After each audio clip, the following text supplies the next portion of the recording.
All right, so let's do some exam questions now. And this one's from 2020. So I'm going to say, what's it going to be? It's y equals some dilation factor A. I've got a repeated factor here, x plus 2 squared, and a repeated factor here, x minus 2 squared.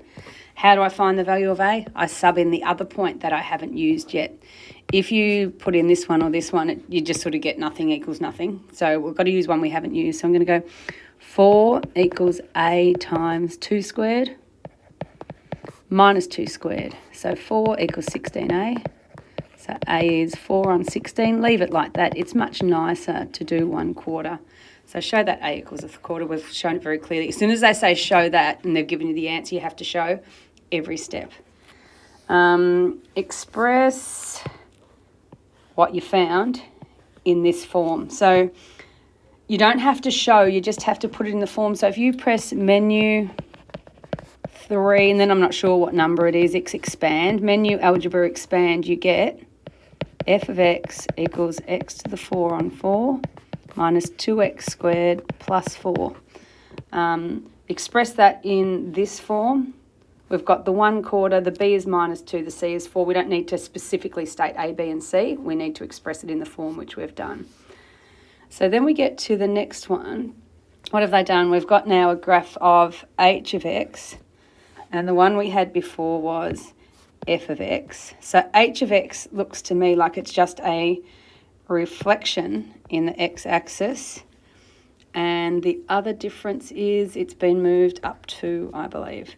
So write a sequence of 2 transformations that map f onto h.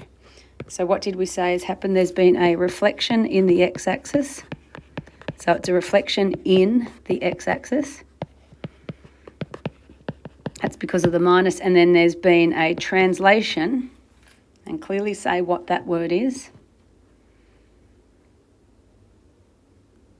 Come on. Translation. 2 units in the positive y direction. Positive y direction, or you could just say 2 units up would be okay.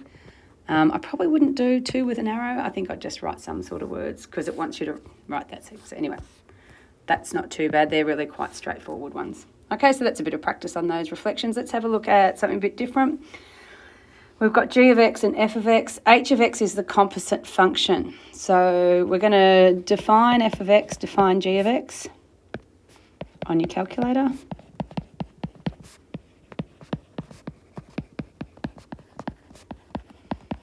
And we get, you could do that yourself, but anyway, we get x squared plus 4x.